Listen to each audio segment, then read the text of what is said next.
오늘로 꼭 열흘 남았습니다. 무슨 얘기인지 아시죠? 5월 9일 선거 날입니다. 그런데 내주부터 바로 또 5월 4일, 5일 사전투표가 있어서 사실 얼마 남지 않았습니다. 자, 그래서 아마도 마음 결정하신 분들이 많이 있으실 거고요. 아직 결정하지 못하신 분들 오늘 TV 토론 보시면 도움이 되실 거라 생각합니다. 그래서 오늘 네 분 모신 분 소개해드리겠습니다. 제 오른쪽부터 소개해드릴까요? 강현재 국민의당 선대위 TV 토론 부단장 나오셨습니다. 이종근 데일리안 논설실장 모셨고요. 박수현 민주당 선대위 대변인 함께하십니다. 차재원 부산 가톨릭대 교수 모셨습니다. 어서 오십시오. 안녕하세요. 네, 반갑습니다. 예, 오늘 민주당 측 대변인 모셨고요. 또 국민의당 측 TV 토론 부단장 모셨는데 저희가 다른 당 후보들 관련자들도 다음에 다시 모실 것을 약속드리겠습니다. 자, 어제 TV 토론 많이 보셨겠죠? 상당히 많은 분들이 보신 걸로 시청률이 나오고 있는데요. 어제 TV 토론이 끝나고 나서 후보들이 소감을 밝혔습니다. 어떤 내용들인지 한번 보시고 돌아오시죠. 열심히 했고요. 오늘 약간 좀 새로운 포맷이었는데 정책 토론에는 아주 도움이 된 것 같습니다. 오늘도 문 후보가 거짓말하대? 오늘도 그 거짓말하더라고. 그 거짓말을 저래 해가지고 대통령 되겠어요? 대통령이 뻔한 거짓말을 해요. 오늘은 경제 분야에 국한했기 때문에 의미가 있다고 봅니다. 경제 위기 어떻게 극복할 것인지 후보마다 다른 생각들 시청자분들께서 비교해 볼 수 있는 좋은 기회였을 겁니다. 다른 후보들이 워낙 성장에 대한 이야기가 전혀 없어서 홍준표 후보까지 어떻게 성장시키겠다는 이야기 전혀 없어서 그런 점이 제일 아쉬웠어요. 예. 정책의 내용을 상대 후보의 내용까지 제대로 이해하고 토론을 했다고 생각합니다. 다른 분들은 이제 상대 후보에 대한 상대 후보 정책에 대한 이해까지는 아직 준비가 안 되신 것 같아요. 네. 토론이 끝나고 나니까 표정도 편안해 보이고 말씨도 훨씬 편안해 보입니다. 저렇게 토론에서 하셨으면 훨씬 나았을 텐데 생각이 들었죠. 어떻습니까? 어제 토론 보신 소감? 이게 어제 토론과요. 예. 지난번 토론이 사실상 실질적인 대선 TV 토론의 시작이다 저는 그렇게 보았습니다. 그 전까지는 사실은 그렇습니까? 네. 형식도 그렇고 내용도 그렇고 네거티브 형식의 이런 여러 가지가 있었지 않습니까? 그래서 네. 지난번 토론부터 사실은 정책 토론회로 이렇게 이행된 그런 측면이 있습니다. 특히 어제는 우리 국민이 굉장히 관심이 많은 경제 문제를 주제로 했기 때문에 그랬죠. 어제 굉장히 사실상 첫 TV 토론이다라고 규정을 해도 별 무리가 없을 것이다 이런 생각을 하면서 이제 정책 토론이라는 점에서 네, 그렇습니다. 그래 봤는데 아마 이 TV 토론이 그 어떤 후보의 지지율에 미치는 영향 이런 것들이 굉장히 어느 때보다 사실은 중요한 대선이 아닌가 이런 생각이 듭니다. 왜냐하면 시간이 짧고 또 많은 것들을 생각하게 하는 그런 대선이기 때문에 그래서 어제 시청률도 30%가 넘는 그런 기록을 했다고 하지 않습니까? 네. 그래서 어제 나름대로 문재인 후보 입장에서는 경제가 전문 분야가 아니어서 걱정하는 부분도 있었지만 나름대로 충분하게 상대 후보로부터 질문을 받는 여러 가지 공약 부분에 대해서 충분하게 설명을 하고 선방을 하면서 비교적 안정적인 모습을 보여준 그런 토론회였다 그렇게 자평을 하고 있습니다. 알겠습니다. 시청자 여러분께서는 다 아시겠습니다만 민주당 선대위 대변인이시라는 걸 감안하고 들으셔야 되겠습니다.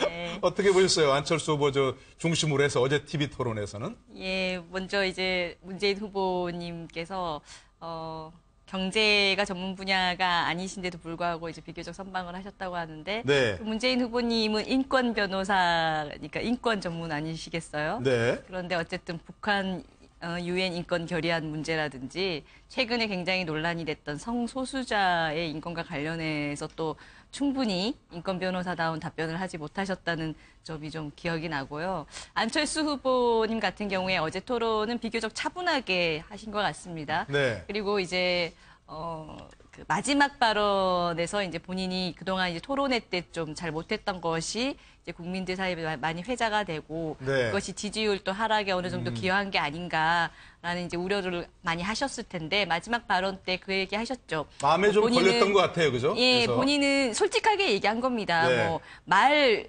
잘 못합니다. 말싸움은 더더욱 잘 못합니다. 예. 그런데 익숙하지 않습니다. 하지만 국민이 자신을 부른 이유, 그리고 꼭 이 잘못된 정치 바꾸고 나라 바꾸라는 어떤 국민의 명령만큼은 자신이 자기 어떤 사리 사욕을 다 내려놓고 꼭 지키겠습니다. 이런 이제 마무리 발언을 하셨는데 그런 어떤 진심이 좀 잘 전달이 됐으면 합니다. 예.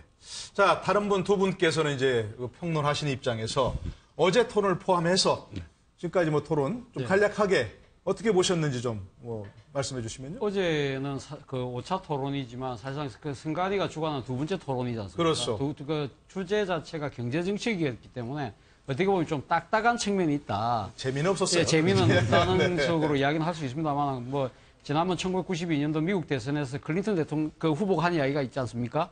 이 경제는 그러니까 문제는 경제다. 경제야, 예. 바보야. 이런 이야기가 있습니다만 그 정도로 하니까 이 사회를 어떻게 보면 표심을 가를 수 있는 아주 중요한 하나의 그 쟁점이 바로 경제 문제인데 어제 토론 같은 경우 우리나라 이 대선 역사상 처음의 형태, 새로 보는 형태가 아니었나 하는 생각입니다. 각 후보자가 자신이 갖고 있는 이 그 경제 정책을 먼저 설명하고 그 상대 후보들로부터 질의응답을 받는 식으로 일문일답으로 하는 식으로 하는 이 그 토론은 처음이었거든요. 그래서 나름대로 그 유권자 입장에서는 각 후보가 갖고 있는 경제 정책에 대한 비전이나 이런 그 자신의 마음이 들어간 부분을 잘 가려낼 수 있는 아주 좋은 기회가 아니었던가 하는 생각입니다. 그런 측면에서 본다고 한다면 올해 5번의 토론을 거치면서 점점 TV 토론이 좀 진화되고 있다.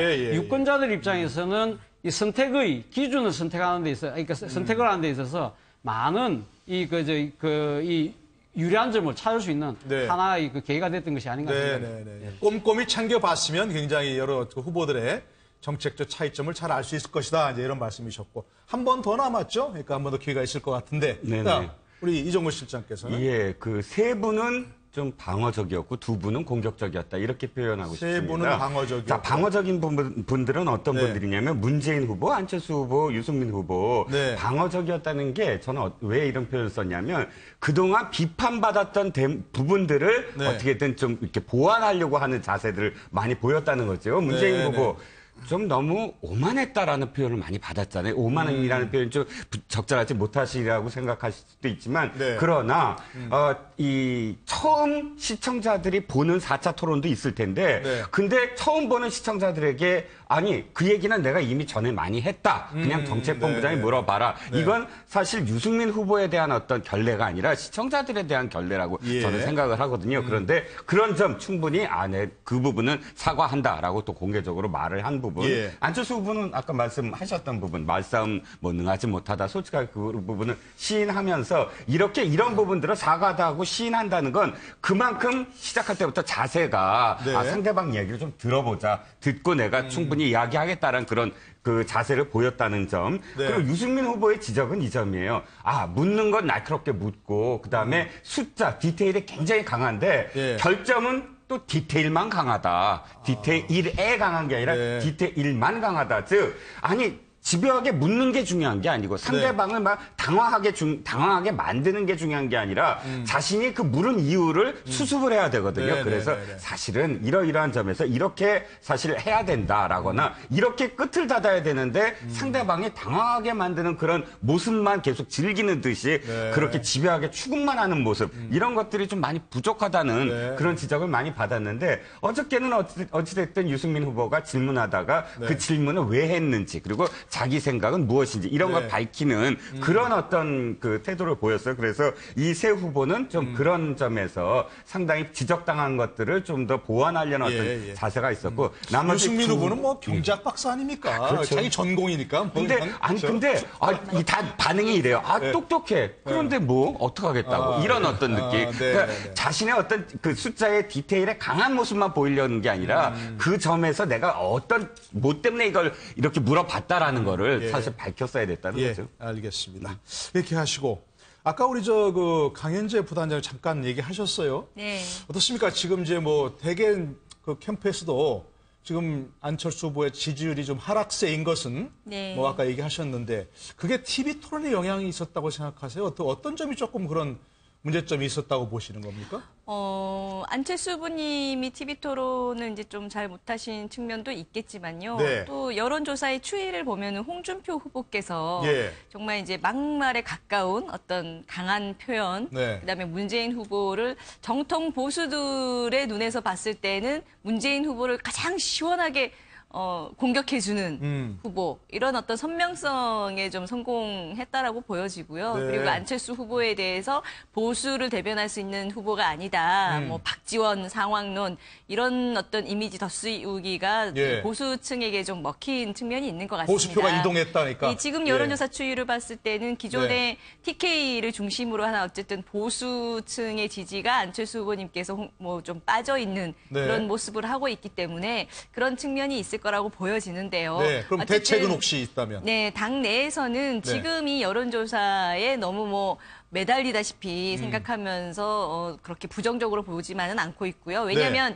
말 그대로 여론조사잖아요. 아직 이제 그렇죠. 투표율이 좀 다가오고 예. 있기 때문에 이 여론조사에서는 그 최종적으로 내가 정말 투표할 후보라기보다는 지금 순간에서 어떻게 보면 좀 선호도, 네. 호감이 가는 후보 이렇게 좀 가볍게 열어놓고 네. 그 조사에 응했을 수 있는 거거든요. 하지만 이제 최종 투표일이 됐을 때는 네. 누군가를 한 사람 그 확정적으로 찍어야 되잖아요. 그렇죠. 예. 그랬을 때 자신이 찍는 후보가 당선이 될 수 있을까?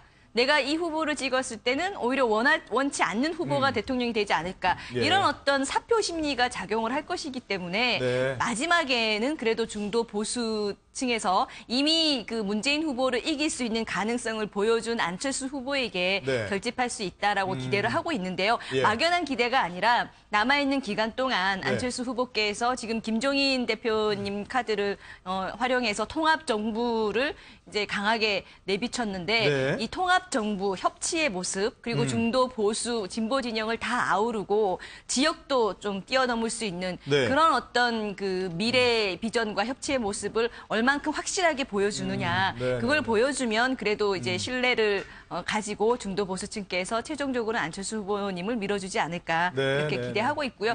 여론조사는 또 실제로 네. 같은 날 한 여론조사인데도 업체별로 포인트가 꽤 많이 차이가 나기도 많이 하고 다르죠. 예, 여론조사 많이 그래서 저는 네. 4,500만 명이 유권자인 이번 선거에 네. 막판까지 뚜껑을 열어봐야 한다 이런 말씀드리고 예, 싶습니다. 알겠습니다. 근데 지금 말씀하신 거 들어보면 이제 김종인 공동정부 준비위원장 네. 에게 많이 기대를 거시는 것 같고요. 자, 우리 박수현 대변인께 여쭤보면 네. 상당히 좀 요새 고무돼 있으시겠죠? 여론조사 지지율을 보시면서 그게 지금 이제 강현재 부단장은 네. 지지율과 여론조사 지지율과 실제 투표에서 투표하는 건 다를 수 있다, 다를 것이다 지금 얘기하시는데 그 점은 어떻게 보십니까? 예, 그것이 그대로 지지율 또 투표로 연결될 거라고 보십니까? 예, 어떤 정치인이나 당연히 그런 희망을 가지고 이제 정치를 하고 네. 또 자기 지지자를 끌어내고 이렇게 하는 것 아니겠습니까? 그렇게 네. 되기를 바랍니다. 그러나 결과적으로 지금까지 어떤 이 선거의 역사는 결과적으로 이제 뭐 최종 여론조사 이제 발표 기간이 얼마 남지 않았지 않습니까? 예. 그때 발표된 여론조사가 끝까지 지켜졌다는 이제 선례들이 쭉 있잖아요. 네. 있고 지금 흐름은 강현재 우리 부단장께서는 안철수 후보의 여론이 좀 빠지는 이유를 이렇게 보수표의 흐름에서 찾으시지만 예. 대체적으로 홍준표 후보가 오르니까 안철수 후보가 그렇습니다. 빠진다 예. 이렇게 얘기하시죠? 그런 측면에 설명을 하자면 또 다른 측면을 보면 네. 아까 앵커께서 질문하신 거는 이 TV 토론의 영향이 어떤 것이냐를 질문하신 예. 부분인데 저는 사실은 문재인 후보는 뭐 TV 토론을 잘 하든 못하든 이게 변화가 없지 않습니까? 그만큼 견고한 지지를 받고 있다는 것인데 안철수 후보가 TV 토론의 이후에 여론조사의 변화가 있는 것은 사실은 TV 토론을 잘할 것이다라고 하는 기대가 문재인 후보보다는 상대적으로 굉장히 높았던 데 기인한 것 같습니다. 네. 그래서 문재인 후보는 선방을 하더라도 그럴 줄 알았어라고 이렇게 생각을 하지만 안철수 후보께서는 잘할 줄 알았는데 상대적으로 좀 실망이네. 이런 것들이 보수표의 어떤 대표 주자를 찾아서 흘러가는 그 흐름과 네. TV 토론에 대한 어떤 실점 예. 이런 것들이 서로 합해져서 지금 예를 들어서 표가 빠지는 것이기 때문에 우리 강현재 부단장의 소망과는 달리 네. 아마 저것은 하나의 트렌드로 저렇게 계속 선거 때까지 굳어질 것이다. 예. 그렇게 예상합니다. 예, 두 분은 뭐 의견이 다르셨고요. 혹시 어떻게 보십니까? 지금 안철수 후보가 일반적인 여론조사에서 나오는 것들이 많이 이제 하락세를 보이는 추세가 보이는데 어떤 반등의 계기, 김종인 위원장 영입으로 가능할까 어떻게 보십니까? 그런 것들. 그렇죠. 아쉬운 건 타이밍이에요. 사실은 내용은 저는 굉장히 괜찮은 내용이라고 봅니다. 왜냐하면 어차피 지금 협치 말씀하셨지만 누군가 이 다음에 정권을 잡더라도 사실 전혀 할 수 있는 게 없어요. 더불어민주당도 마찬가지입니다. 122석의 의석을 갖고서는 이 선진화법을 뛰어넘을 수 없는 거거든요. 그렇죠. 그러면 지금은 모든 당이 우리 당을 중심으로 해서 다 할 거야 하지만 실제로 이제 대선이 끝난 다음에는 어떻게든 협조 연행이 될 수밖에 없습니다. 어떤 사안이든. 그렇다면 그 모습을 일찍 보여주는 우리의 앞으로의 정부의 모습이 어떻고 어떤 뜻을 갖고 어떻게 할 것이다라는 걸 보여주는 건 어떤 면에서 굉장히 신선하게 새로운 어떤 모습일 수도 있어요. 인수위 없이 시작하니까. 문제는 근데 시기죠. 시기가 너무 늦었다. 저는 박지원 대표의 그 백의종 군도 너무 늦었다고 생각합니다. 그것이 좀 더 일찍 됐고 이것이 맞물려서 이렇게 어떤 시너지가 됐어야 됐는데 박지원 당대표는 일요일 오후 7시 그게 발표가 돼요. 아무도 알 수가 없었어요. TV토론 1시간 전에 발표가 됐는데 TV토론하는 당사장 상대당 후보들도 모르고 자리에 올 정도로 그것이 임팩트가 없이 흘러버렸거든요. 그 다음에는 또 그 후로 며칠 있다가 지금 김종인 그 대표의 영입 얘기가 나오고 그 행동, 그 퍼포먼스 자체도 따로따로 이렇게 하잖아요. 김종인 대표 30날 한다고 그러고 안철수 대표는 또 그날 그냥 하고 그러니까 이게 뭔가 좀 더 팍 하고 사람들한테 임팩트 있게 다가가지 못하는 것. 굉장히 아쉬운. 그리고 내용 자체가 굉장히 좀 형식이 이렇게 되다 보니까 내용을 기대하게 만들어야 되는데 그 기대감이 굉장히 줄어들었다. 되게 아쉬운 대목이죠. 시기적인 문제도 있고 좀 조율이 이제 안 되는 것 같다. 이런 이제 아쉬움을 표현하신 거고.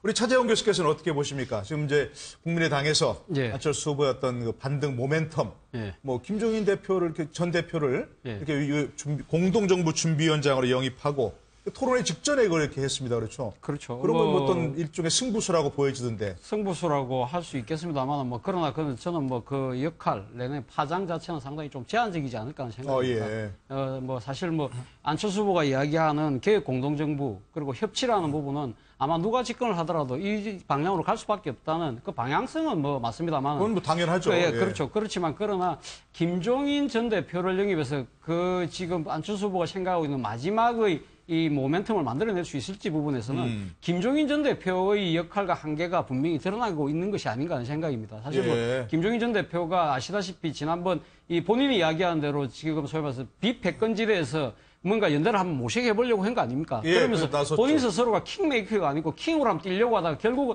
안 됐거든요. 그거 자체가 스스로가 갖고 있는 정치적 동력이 없다는 걸 스스로 인정을 한 꼴이 되었기 때문에. 그런 얘기를 했었죠. 그렇죠. 그리고 또 한편으로는 김종인 전 대표가 사실 안철수 후보가 손을 잡았을 때 시너지 효과가 되려고 하면 김종인 전 대표가 어떻게 보면 정치적인 개를 같이 해왔던 민주당 내의 비문계 의원들이 사실 따라왔어야 되는 측면이 있는 거거든요. 지금 이현주 의원, 최명길 의원 미리 들어갔지 않습니까? 그 두 분 말고는 나머지 소위 말하는 박영선 의원, 변재일 의원 이런 분들이 다 머무르고 지금 민주당 내에서 선거를 열심히 하고 계시지 않습니까? 그분들이 나올 가능성이 거의 없다. 그렇기 때문에 정치적 파장이 좀 역할이 적을 수밖에 없다는 것. 또 한편으로는 지금 결국 김종인 전 대표를 해서 소위 말해서 이 지금 비패권 연대, 제3지대 연대의 형식을 취하려고 할 때 가장 또 동의를 해야 될 사람들이 누구겠습니까? 자유한국당의 홍준표, 그리고 바른정당의 유승민 후보가 어떤 식으로든 한번 힘을 합치자고 손을 내미는 형국이 돼야 되는데 그 두 분이 지금 홍준표 후보 같은 경우 본인이 지금 2등 나아가서는 천하 3분지기에서 자기가 될 수 있다는 식으로 지금 생각을 하고 있는 거 아닙니까? 그렇죠. 그렇기 때문에 지금 드랍할 가능성이 없다. 오히려 자기 중심으로 뭉치자는 이야기를 하고 있기 때문에 그런 거고요. 유승민 후보 입장에서는 당내에서 상당히 내용을 겪고 있긴 합니다만 유승민 후보가 지금 드랍하기에는 자신의 정치 생명뿐만 아니라 자신들이 새누리당을 떨쳐놓았을 때 참보수이겠지, 따뜻한 보수, 개혁적 보수라는 그 명분 자체를 폐기해야 된다는 그런 측면 때문에 본다고 한다면 안철수 후보가 지금 나름대로 그 마지막 카드라고 지금 준비를 하셨지만 김종인 카드 가지고는 조금 힘에 붙이는 것이 아닌가 하는 것이 제 생각입니다. 다른 분들 말씀 들어봤습니다. 그래도 강현재 부단장께서 이 부분은 좀 네. 이건 효과가 있을 것이다라는 포인트를 얘기해 주실 것 같아요. 예, 저도 뭐 두 분 말씀하신 것처럼 일단 좀 시기적으로 좀 네. 늦은 것은 아쉽지만요. 아직 김종인 대표님의 역할이 끝났거나 미미할 거라고는 생각하지 않는 것이 이제 시작이죠, 뭐. 예, 이제 들어오시는 거고 김종인 대표님이 이제 하실 수 있는 역할의 가장 핵심은 아무래도 이번에 선거와 관련해서 계속 주장해 왔던 공동정부, 통합정부입니다. 아울러서 개헌이죠. 이 두 가지 아젠다에 있어서는 그동안 대선과 관련해서 계속 좀 확고한 어떤 입지를 나름대로 가지고 오셨다고 보고 그것을 갖다가 이제 안철수 후보와 함께 마음껏 발휘하실 수 있는 이제 시간이 열리게 될 텐데요. 네. 저는 이것이 중도 보수는 물론이고 범국민적으로 저는 좀 그 선거 앞두고 상당히 좀 좋은 영향을 줄 수 있다고 봅니다. 네. 왜냐하면 지금 우리 국민들께서 촛불 민심 가지고 박근혜 대통령 탄핵까지 이제 가게 됐지만 그 과정에서 이 촛불 민심이 박근혜 정권을 무너뜨렸다고 해서 뭐 노무현 정권이 살아나거나 친박 패권이 안 된다고 했을 때 친노 패권, 친문 패권은 되느냐. 네. 그렇게 하는 것이 촛불 민심이었다고 보지 않거든요. 네. 그래서 여전히 국민들께서는 이 패권적인 어떤 생각을 가지고 있는 정치 세력, 과거에 어떻게 보면 실패한 정권이라고 할 수 있는 그것을 이제 계승하는 그 정권의 탄생에 대해서 여전히 불안감이 있다고 봅니다. 그렇다면 이번에 남은 시간 동안 정말로 우리가 예. 자기들이 갖고 있는 의석수가 뭐 118석이냐 이게 중요한 게 아니라 진영을 달리하는 또는 이해관계를 달리하는 당하고도 애초에 출발부터 협치할 수 있는 네. 말만 통합이 아니라요. 어떤 기틀을 실제적으로 마련한 그런 후보를 대안으로 생각할 수 있지 않을까. 네. 남은 기간 동안 그런 어떤 틀을 정말 구체적으로 당장 안철수 후보가 대통령이 되면 바로 이렇게 정부가 시작될 것이다라는 걸 보여줄 수 있을 정도의 구체화를 만약에 예. 할 수 있다면 저는 안철수 후보께 굉장히 좋은 결과를 가져다 주지 않을까라고 보고 있습니다. 알겠습니다. 제가 이제 김종인 전 대표 역할 이제 기대해보고 좀 지켜보도록 하고요. 어제 또 특별한 장면이 있었습니다. 지난 4차 토론에서 문재인 후보가 우리 당 정책본부장하고 얘기하세요. 이렇게 어떤 후보께 얘기했는데 그분에게 또 사과하는 장면이 있었고요. 관련된 내용 한번 좀 보시고 돌아오시죠. 맞다, 그 자세한 내용은 아니요, 제 말, 생각에는 제가 우리 요거 후보님이 하나만 우리 정책본부장하고 토론하시는 게 좋겠습니다. 이 정도 하고 이야기를 좀 돌리죠. 아닙니다. 이 중요한 이거는 매너가 너무 없으신 거죠. 그런데 뭐 제가 우리 후보님 시간을 저한테 좀 주신다면 제가 충분히 설명을 드리겠는데 그러지 못하잖아요. 지난번에 저보고 정책본부장한테 물어보라 그러셔가지고 그 정책본부장이 오늘 법인세에 대해서 자세하게 이야기하는 거는 득표활동에 도움이 안 된다 이러셨더라고요. 그래서 아니 그 세금에 대해서 좀 구체적으로 한번 말씀을 해보시죠. 자, 말이 나와서 말인데 예. 지난번에 제가 우리 정책본부장과 토론하시라 이야기는 제가 사과드리겠습니다. 제가 말씀드리고 싶은 것은 우리 대선 후보들은 좀 큰 방향의 정책에 대해서 토론하고 좀 세부적인 수치라든지 설계라든지 이런 부분들은 정책본부장들끼리 토론했으면 좋겠다. 그런 뜻을 말씀드리고 싶었던 것이고요. 저번에 먼저 4차 토론 끝나고 나서 많이 좀 비판을 받으셨던 부분이겠죠? 예, 많이 비판을 받았죠. 예. 사실은 비판을 받고 사과를 한 것은 참 잘했다 이런 생각이 드는데, 네.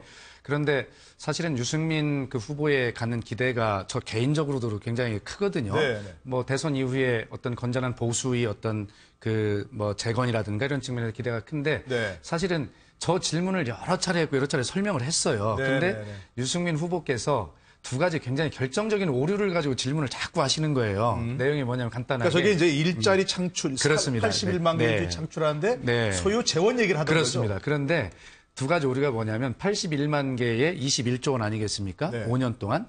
그런데 유승민 후보는 5년 동안 21조니까 1년에 4조 2천억이라고 그건 5분의 1로 나눠놓고 일자리는 나누지 않고 통으로 그걸 나눠가지고 구급 1호봉으로 계산해도 40만 원짜리 일자리다 이렇게 계속 너무 폄훼해서 비판을 하시니까 아니 돈을 5분의 1로 나누려면 일자리도 5분의 1로 나눠야 되는 거 아니냐 이런 이야기를 설명을 했는데 계속 같은 프레임을 질문하셨고 또 하나 오류는 81만 개 중에 공무원 일자리는 17만 4천 개라고 뭐 수십 번 설명을 했는데 그날도 있었죠, 저희가. 근데 그걸 인정을 안 하고 계속 똑같은 질문을 하니까 정책에 대해서 이해를 잘 못 하시고 계속 하시니까 전 그걸 본부장에게 좀 물어봐서 잘 파악했으면 좋겠다 이런 취지로 말씀을 했는데 그러나 결과적으로 국민이 들으시기에는 오만하다 이렇게 들으신 것이거든요. 저런 사과한 건 잘했다고 보여요. 사과한 건 잘했다고 그런데 한 생각합니다. 가지 좀 질문 드리고 싶은 건 유승민 후보가 5차 토론에서 질문한 부분입니다. 아니 공약집에다가 세부적으로 수치라든지 이런 걸 공개하는 게 득표에 도움이 안 된다? 그 국민들이 알아야 되는 거 아닙니까? 예를 들어서 세금을 올린다고 할다든가 이게 세율을 바꾼다든가 할 때 이럴 때 그분은 어떻게 하십니까? 윤호중 정책본부장의 발언도 적절하지 못한 것입니다. 그러니까요. 사실은. 그러나 팩트는 예를 들어 이 굉장히 중요한 문제입니다. 이게 세법과 이 세율 관계에서는 중요한 문제이기 때문에 다른 어떤 후보도 이 부분에 대해서는 정확히 기술하지 않고 있는 것이 팩트고요. 또 저희 안이 있습니다만 이 부분을 왜 그러냐면 그 집권 후에 이 원내 사당 체제에서 이 부분은 굉장히 중요하기 때문에 서로 협의를 해야 될 문제거든요. 그럴 때 저희 안을 딱 못을 박아놓으면 이것이 가이드라인이 되어서 협의가 쉽겠느냐 이런 어떤 걱정이 하나 있는 것이고요. 집권 후 협의해서 그렇습니다. 정하겠다. 다른 후보도 이 부분에 대해서는 기록을 안 하고 있기 때문에 우리 거만 먼저 밝혀놓으면 그 부분이 좀 곤란할 부분이 있겠다는 걱정이 하나 있었고요. 두 번째는 이것이 협의가 되더라도 내년 말쯤 시행 단계가 되거든요.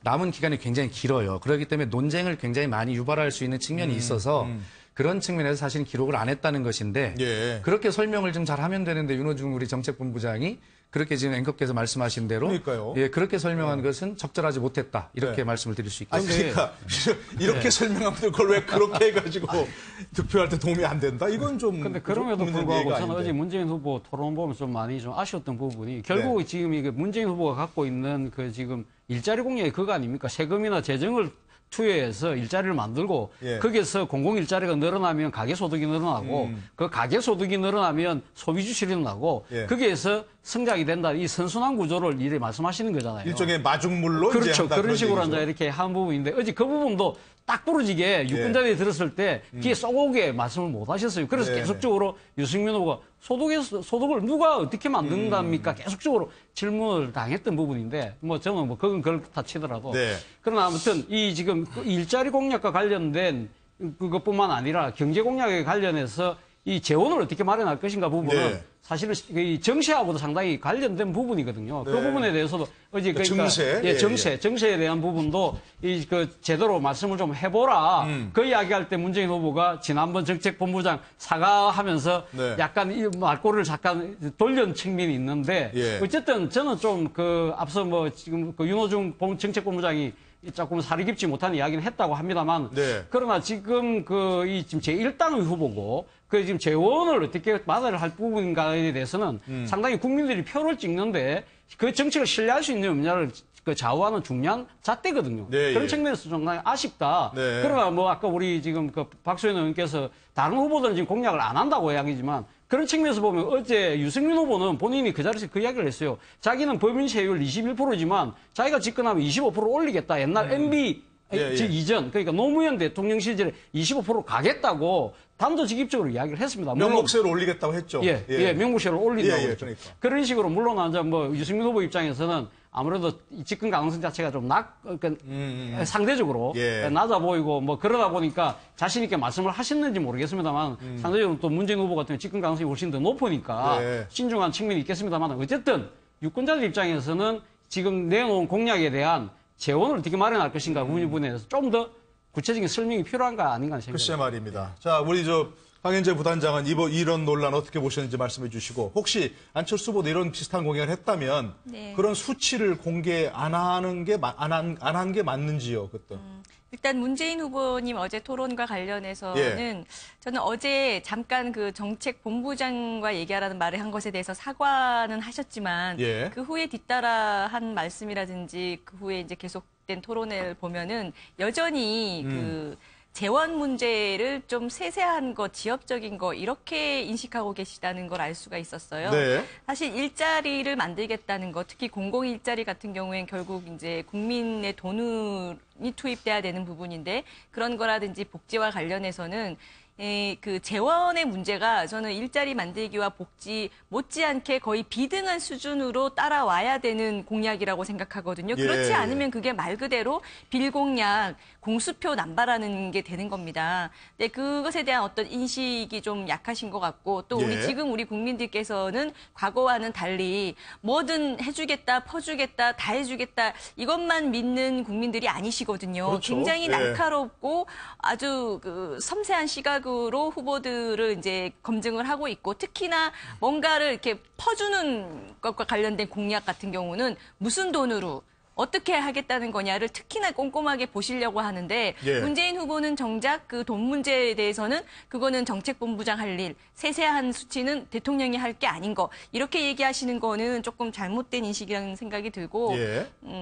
안철수 후보님 같은 경우에는 그 제가 지금 뭐 세율 인상 수치를 얼마짜리로 이렇게 밝히셨는지까지는 제가 잘 모르겠는데 네네. 어제 그 문재인 후보 측의 윤호중 전책본부장인가요? 네. 이분이 저는 참 속에 있는 얘기를 그대로 하신 거 아닌가 이런 생각이 듭니다. 속내를 그대로 얘기한 겁니까? 예, 그러니까 정책본부장은 어쨌든 캠프에 계신 분이니까 네. 자기 후보가 당선이 돼야 될 거 아닙니까? 근데 어떤 정책을 내는 데 있어서 이렇게 냈을 때 유권자들이 봤을 때 이제 그 유리할까? 불리할까 이런 걸 아마 고민하는 자리에 있을 것 같은데요. 네네. 그러다 보니 이제 이거를 있는 그대로 얘기해서 이게 좀 속된 말로 뽀록이 난 거 아닌가 싶은데 예. 아까 우리 들통이 난 걸로 이렇게 얘기했죠. 정정하겠습니다.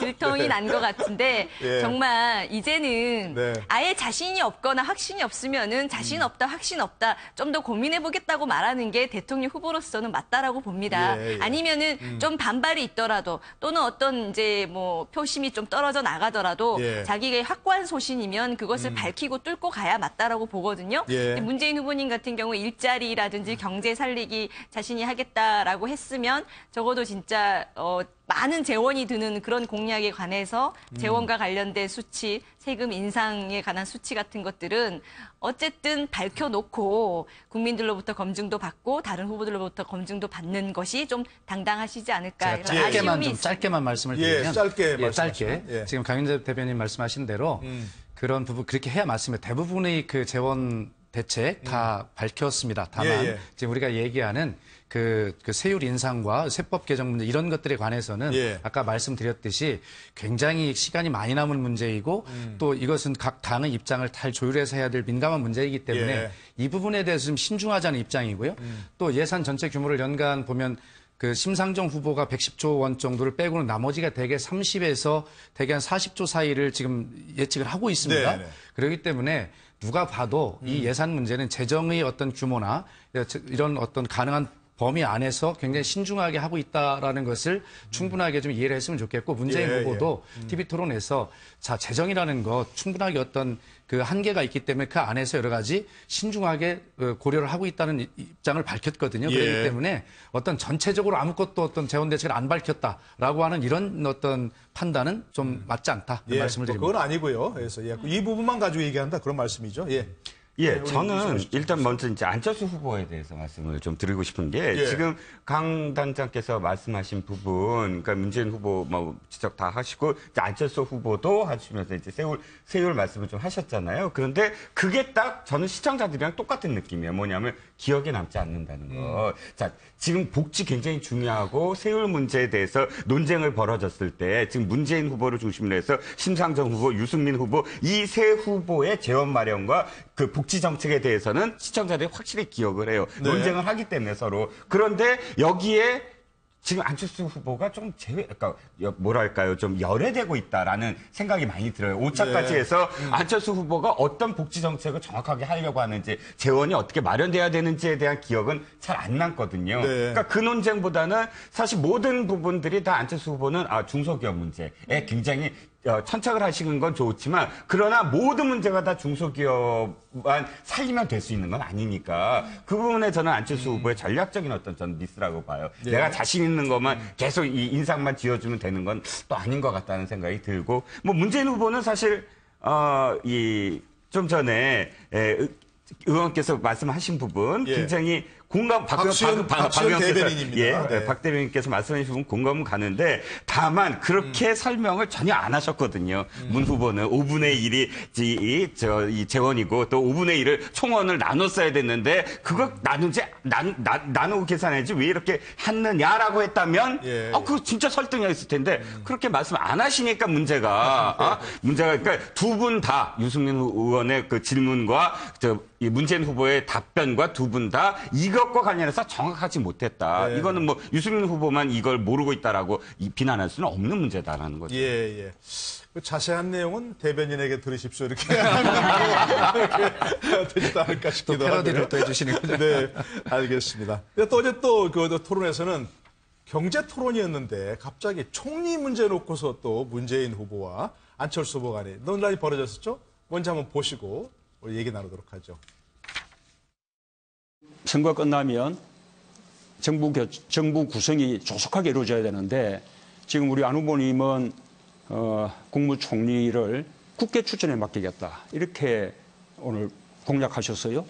그러면 교섭단체 대표들이 합의되면 그렇죠. 그것을 받아들이겠다고 그렇죠. 했습니다. 그러이 국회 합의에 맡긴다면 그 얼마나 많은 시간이 걸리겠습니까? 그렇게 해서 조속하게 총리 후보를 지명할 수 있겠습니까? 저는 당선되면 그 다음 날 곧바로 총리 후보 지명을 할 수 있어야 된다고 생각하는데 이게 우리 경제 위기에 대한 대처나 안보 위기에 대한 대처 면에서 문제가 있는 발상 아닙니까? 그건 방법들이 다 다릅니다. 가장 먼저 해야 되는 일은 협치의 틀을 만드는 것부터 해야 되지 않겠습니까? 그래야 국회에서 개혁 입법이 통과될 수가 있습니다. 그래서 그 과정 중에 저는 동시에 논의하는 것이 옳다고 봅니다. 네, 저게 이제 먼저 얘기를 좀 박수현 대변인께 들어보죠. 왜 이제 네. 저게 문재인 후보가 저를 문제 삼았는지 좀 들어보시고 네. 궁금한 게 네. 당선되자마자 바로 총리 지명한다고 하셨으니까 네. 염두에 두고 있는 분이 있는 것 같은데 혹시 아세요? 어떤 분인지? 제가 대변은 하지만 그 속까지는 알 수 없습니다. 근데 왜 저게 어떤 그 공격 포인트가 돼야 되는 건지. 예, 네. 지금 어쨌든 국민께서 다 아시지만 이 국정농단과 민주주의 붕괴로 인해서 새로 출범되는 이 새 정부는 인수위도 없이 바로 출범해야 되고 그렇죠, 예. 많은 위기를 극복하고 새로운 대한민국 길을 제시해야 되지 않겠습니까? 그런데 사실은 안철수 후보께서 제시하신 저 국회 추천 총리제라고 네. 하는 것은 민주당 경선 과정에서도 안희정 충남지사가 제안했던 이야기거든요. 국회 네, 다수당에게 국회 추천 총리 추천권을 주겠다 네. 이렇게 했는데 사실 이런 문제입니다. 저것이 어쨌든 저희가 좀 여유가 있는 기간이라면 저런 협치 이틀을 만들어내고 네. 저런 어떤 청와대와 국회의 협치 또 국회 안에서 정당 간의 협치 이런 틀을 만들어내면 얼마나 좋은 민주주의 원리겠습니까? 네. 그런데 이번에는 과연 그렇게 되겠는가라고 하는 어떤 절박성이 있고 시급성이 있고 이런 위기를 빨리 극복해 가는데 지금 사실은 안철수 후보님의 말씀은 그냥 국회끼리 논의해봐라 이렇게 던져놓으신 거거든요. 네네. 그렇다면 사실은 민주당에게 주실 일은 없는 상황이잖아요. 왜 그러냐면 어떻게 아십니까 그것도. 아니 김종인 대표를 영입해 가시면서 네. 결과적으로 김종인 대표는 자유한국당과 국민의당과 바른정당의 연대 내지는 뭐 이런 것들을 좀 주장하시는 분 아니겠습니까? 그렇죠, 예. 그렇다고 본다면 결과적으로는 그중에서의 다수당인 자유한국당에게 국회 총리 추천권을 주겠다는 말이나 네. 다름이 아니다 이렇게 해석될 수가 있거든요. 네네. 그렇기 때문에 그러면 국회 일당인 민주당을 제외하고 그렇게 된다면 이것이 오히려 원리는 맞지만 지금 당장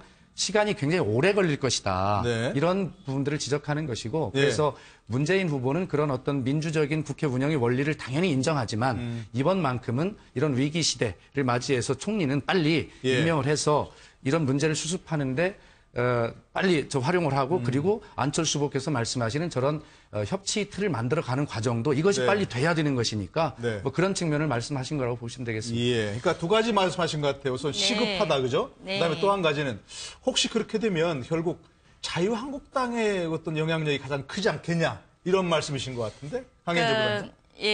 그 안철수 후보는 분명히 이제 교섭단체 대표 간의 합의, 그러니까는 예를 들어 안철수 후보님을 중심으로 한 우리 국민의당이 아닌 다른 진영, 다른 당 간에 서로 간에 이제 다 오케이 할 수 있는 후보를 네. 만들어 오기만 하면은 그 뜻에 따르겠다라고 얘기했는데 그렇죠. 민주당 분들은 꼭 총리 추천권이나 뭐 추천 참여권이나 이런 걸 드려도 안 하시네요, 보니까. 지금도. 민주당에도 드린다고 드릴 가능성이 해도 있습니까, 그러면? 아니, 그러니까는 지난번에 왜 네. 우리 국민의당이 그 박근혜 대통령 탄핵되기 전에 네. 그 총리를 빨리 황교안 총리에서 바꾸자라고 하면서 민주당에 오로지 민주당에서만 그냥 추천하시는 분으로 하게끔 저희는 추천권을 양보했었는데도 그때도 안 하시더라고요. 그러니까 제가 드리고 싶은 말씀은 뭐냐면 안철수 후보의 얘기는 있는 그대로 받아들이시면 되기 때문에 안철수 대통령이 총리를 추천해 주십시오, 합의해 주십시오 하면 거기에 민주당이 적극적으로 관여를 하시면 된다는 말씀을 드리지 자유한국당의 추천권을 사실상 주는 거다 이런 말씀은 너무나 왜곡된 말씀이시고 그러니까 민주당도 거기에 적극적으로 참여할 수 있다? 물론이죠. 네. 그리고 그 문재인 후보께서 그 자신은 바로 총리 지명을 할 것이기 때문에 시급하게 국정 운영을 할 수 있다라는 말씀은 확실히 받아들일 수가 없는 얘기입니다. 왜냐하면 잘 아시다시피 대통령이 지명한다고 국무총리가 되지를 못해요. 그렇죠. 우리 박근혜 정부 때 생각해 보시면 얼마나 많은 총리 후보자들이 낙마를 했는지 모릅니다. 문창극이라는 분 계셨죠? 이동흡 헌재소장님 계셨죠? 안대희 전 대법관. 너무 많은 총리 후보들이 대통령이 이 사람 했으면 좋겠다 해도요. 되지를 않았어요. 그래서 정홍원 총리께서 본의 아니게 굉장히 장수를 하셨거든요. 그러니까 기억나실 겁니다. 동의를 받아야 되는 절차가 그러니까 있으니까. 문재인 후보께서 대통령 된 다음에 본인이 딱 한 명을 지명해서 던져놔도요. 바른정당이니 자유한국당이니 뭐 의석수 비슷비슷하잖아요. 지금 민주당도 많지 않잖아요. 거기서 엄청나게 또 비토를 할 것이고 여러 가지 검증을 할 것이기 때문에 안철수 후보님이 얘기하는 이 방식은 뭐냐면 지명을 빨리 하는 게 중요한 게 아니다. 어차피 다른 진영, 다른 당들이 빨리 오케이를 해주는 게 중요하다는 거죠. 그 오케이를 빨리 하기 위해서 아예 처음부터 그쪽에다가 추천권을 해서 추천권을 드릴 테니 합의에 오라고 하면은 사실상 그걸로 국회 동의가 끝나는 게 됩니다. 이게 더 빠르고 이게 더 협치의 정신이고 자신의 어떤 권한을 내려놓은 거다. 저는 이렇게 말씀드리겠습니다. 혹시 어떻게 보십니까? 이 부분은 이런 설전에 대해서. 저는 강 대변인 말씀을, 강 부단장 말씀을 완전히 진짜 공감합니다. 자, 뭐냐면 우리가 언제나 되풀이되어 왔던 과정이 우리는 대통령제하고 국무총리제하고 사실은 반반으로 섞어놓은 셈이에요. 국무총리라는 것이 사실 대통령제에는 없거든요. 근데 그 맨 처음 재헌회부터 그렇게 만들어갖고 재헌헌법을 그래서 총리를 꼭 이렇게 비준은 받아야 돼요, 국회에서. 그러면 한 번도 제대로 그것이 받아들여진 적이 없어요. 늘 되풀이되는 어떤 그런 혼란과 또 그것부터 정쟁이 시작됩니다. 시작하자마자, 물론 허니문 기간이라고 있고 뭐, 그렇지만 그의 인수위가 있을 때 얘기죠. 지금은 그게 불보듯 뻔하잖아요. 그러면 지금 말씀하셨듯이 어떤 의미에서는 민주당이 이거를 노무현 전 대통령이 박근혜 한나라당 대표한테 던진 대연정과 똑같이 생각할 수도 있어요. 지금 5 후보가 모두 다 협치를 얘기하면서 대통령의 권한을 축소합니다. 그리고 총리한테 권한을 거의 다 대부분 준다고 이야기하고 있어요. 책임 총리제 발언부터 시작해서 거의 5 후보가 비슷합니다. 그 점은. 그렇다면 총리가 이 조각을 해서 전체적으로 대통령과 권한을 조금씩 반분해서 전체적으로 내치를 이끄는 방향으로 간다? 그러면 지금 말씀하셨던 거 순수하게 받아들인다면 그야말로 대연정도 가능해요. 안희정 지사가 말씀하셨던 대연정도 일당이 주도적으로 하나의 어떤 총리를 추천을 하고 대신 뭐 조각이라든지 이런 부분들을 양보하고 또 어떤 안들 각 당이 냈던 공약들을 또 서로 양보하면서 그 다음에 대통령을 중심으로 해서 서로 통합의 정치 또는 뭐 협치의 정치를 해나간다? 가능한 부분이거든요. 그래서 이거를 굳이 무조건 안 된다라고 볼 것이 아니라 좀 더 넓게 보면 충분히 받아들일 수는 아니다라고 저는 생각합니다.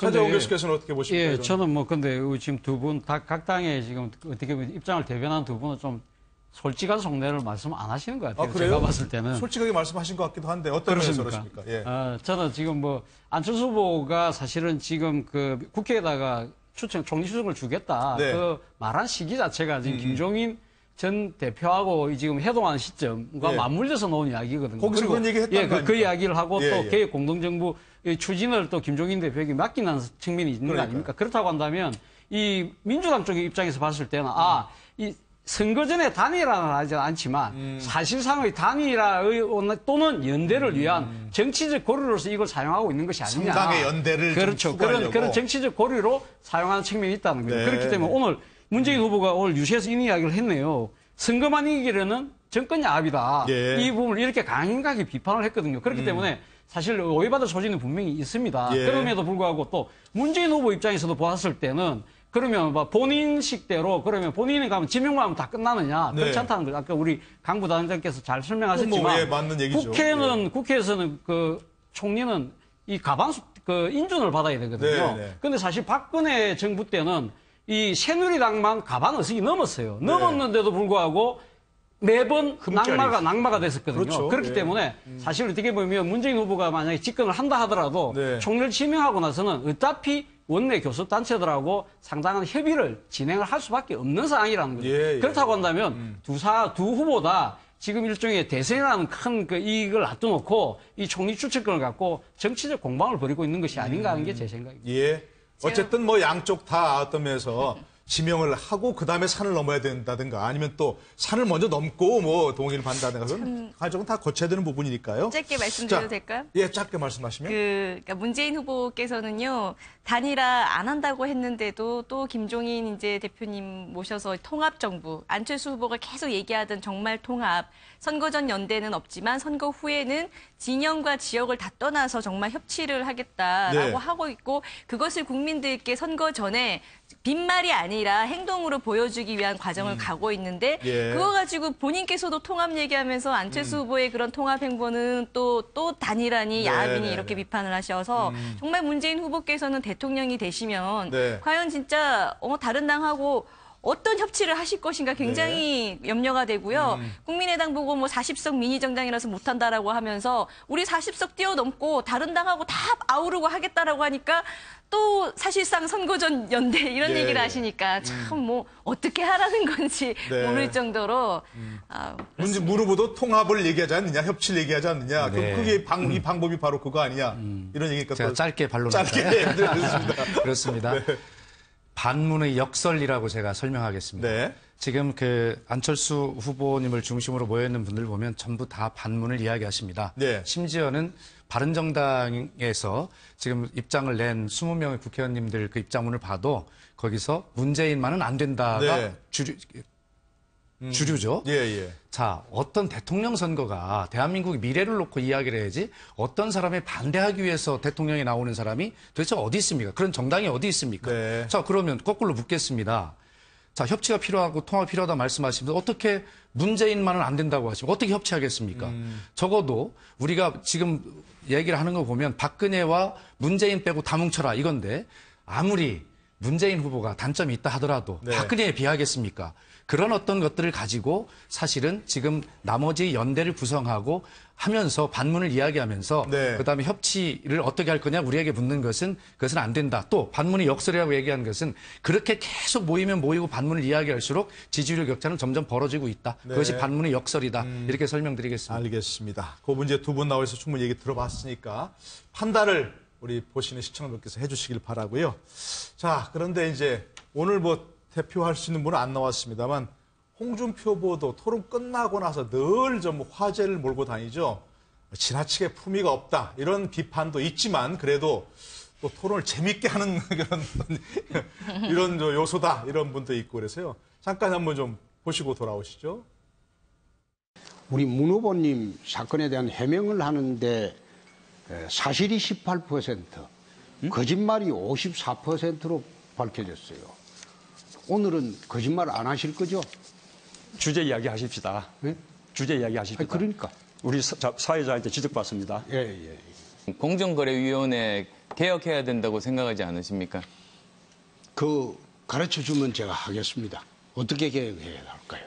안 후보님이 이제 공약집을 좀 봤는데 공정거래위원회를 좀 강화를 해야 되겠다. 여기는 내가 동의를 합니다. 기업 분할 또는 그 재벌 계열 분리 이런 것도 있습니다. 거기도 동의하십니까? 그건 아직 내 공부가 좀 덜 됐습니다. 한 후보님이 조금 더 가르쳐 주시면 잘 보겠습니다. 나도 그 후보하고 이야기하기 싫어요. 이야기하는 게 아니라 그런데 할 수 없이 하는 거예요. 우선 서민들 표 얻는다고는 또 지금 유류세 인하해서 또 유류 소비 확대한다. 이런 이 포퓰리즘 공약은 이제 그만 내시면 좋겠어요. 모든 것이 그래 베베 꼬여가지고. 베베 꼬인 게 아니라 그 당에서. 네, 아마 다 보시면서 많이 웃으신 분도 있을 것이고 눈살을 찌푸리신 분도 있을 텐데 다 패널 분들은 다 웃으셨습니다.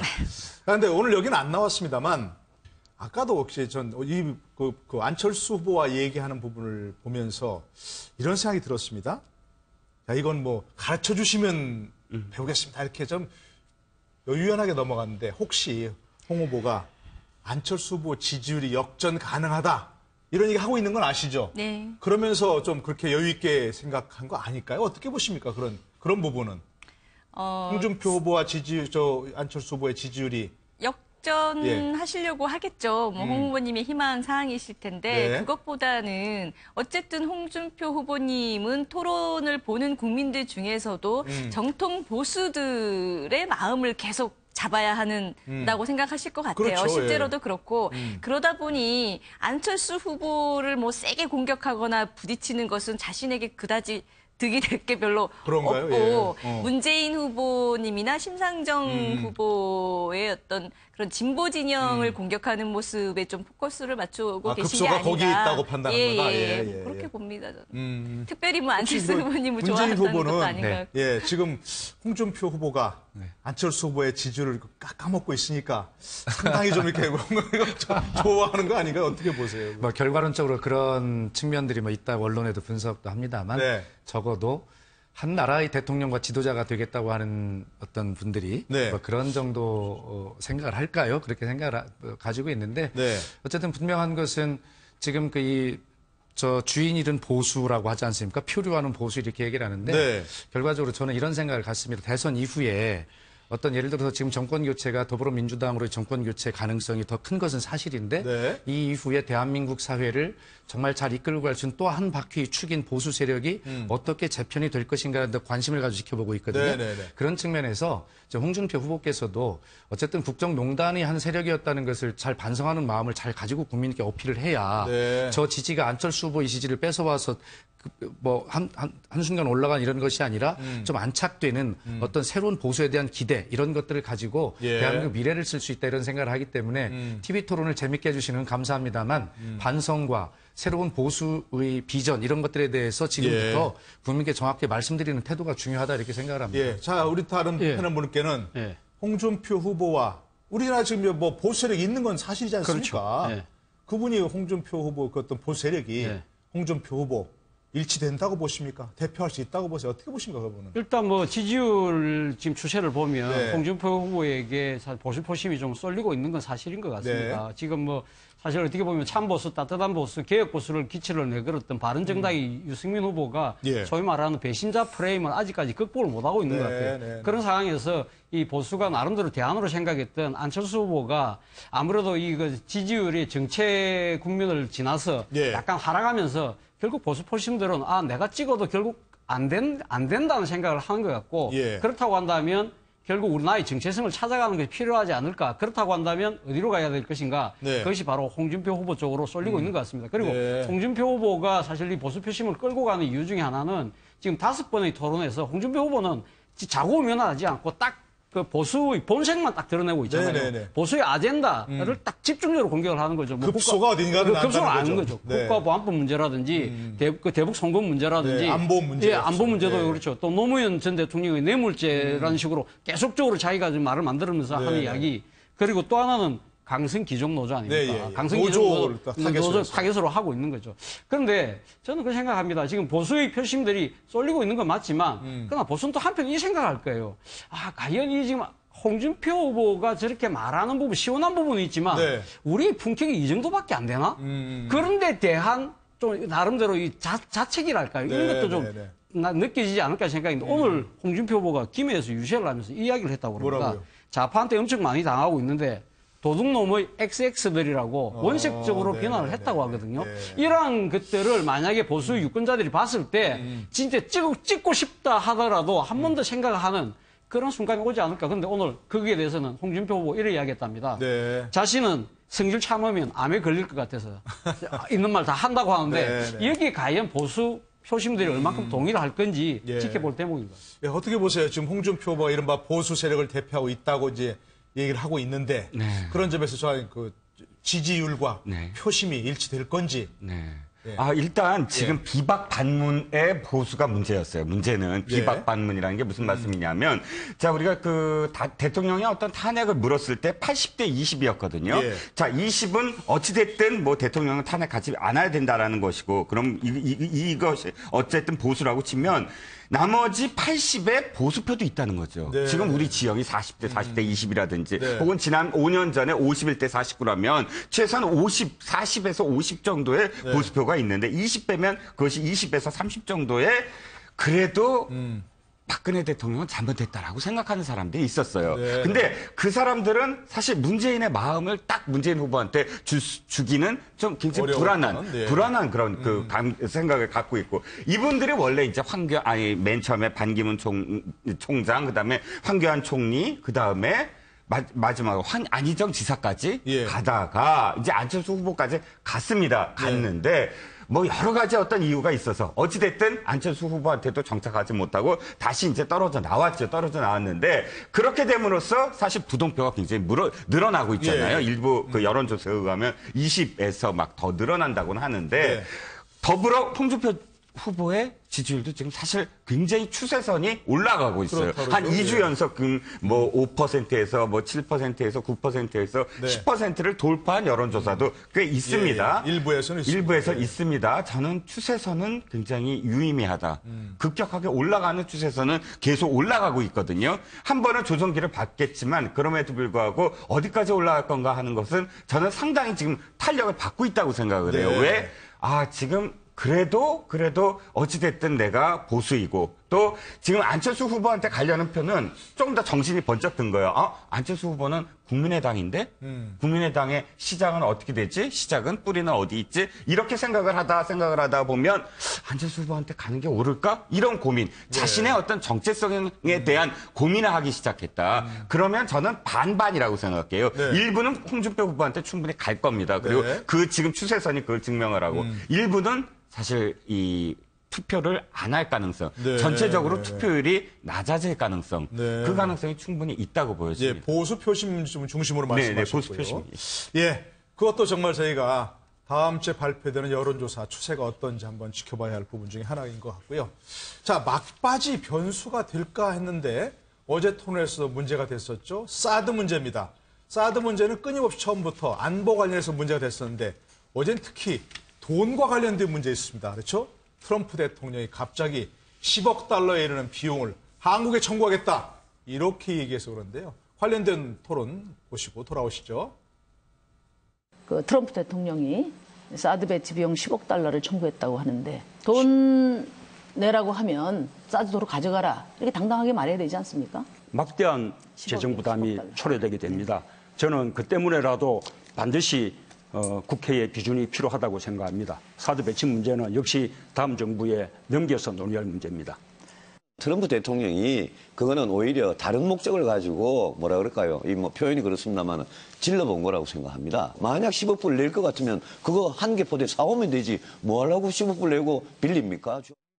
트럼프 대통령이 중국과도 마찬가지로 처음에 외교적인 관계를 시작할 때 기본적인 가정조차도 다 이렇게 한 번씩 흔들었습니다. 한국 대통령이 뽑히기 직전에 아마 그런 여러 가지 시도 중에 하나라고 봅니다. 트럼프 대통령이 사드 배치에 10억 불 내라고 하는 것은 좌파 정부가 들어오면 이제 코리아 패싱을 하겠다는 그 뜻입니다. 자, 시간이 많이 남지 않았으니까 좀 짧게 부탁을 드릴 것 같습니다. 저 부분 어떻게 보십니까? 과연 트럼프 대통령이 사드 배치 비용 청구하겠다.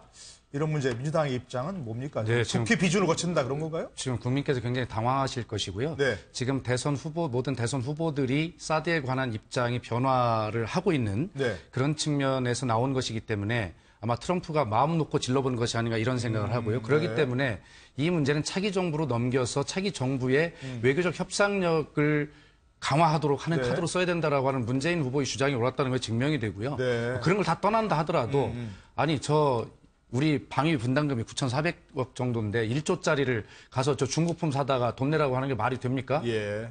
이걸로 줄이겠습니다. 예, 네. 강현재 부단장은 어떤 문제 어떻게 한 보시나요? 가지 전제가요. 예. 정말 우리가 미국 정부의 트럼프 대통령이 저렇게 말했다고 해서 10억 불을 그럼 내야 되느냐에 대한 팩트가 확인이 돼야 됩니다. 예, 아직은 지금 확실치 않은 것 같아요. 어떤 의미든지. 근데 국방부가 얘기를 했지 않습니까? 우리가 그 당사자였고 주무부서인 국방부에서 약정서까지 얘기를 하면서 이 부분은 이렇게 돼 있고 이렇게 돼 있고 얘기를 해서 그 트럼프 대통령이 얘기하는 10억 비용은 우리 부담이 아닌 것이 명백하다라는 네, 얘기를 네, 네. 계속 했는데도 불구하고 대통령이 되시겠다는 분이 국방부 말이나 이런 것들을 확인해 보고 낼 필요가 없으면 당연히 내지 않고 사드 배치는 우리의 이익으로 또 배치하고 네. 이런 스탠스를 취하는 것이 맞는 건데 문재인 후보께서는 트럼프 대통령의 저 말만으로 마치 봐라 사드 배치를 하지 않을 이유가 생겼다 이런 것처럼 이제 입장을 취하시는 걸 보니 예. 그냥 속내는 사드 배치가 마땅치 않고 좀 예. 철회하고 싶고 이런 속내라는 것을 그냥 차라리 좀 명확하게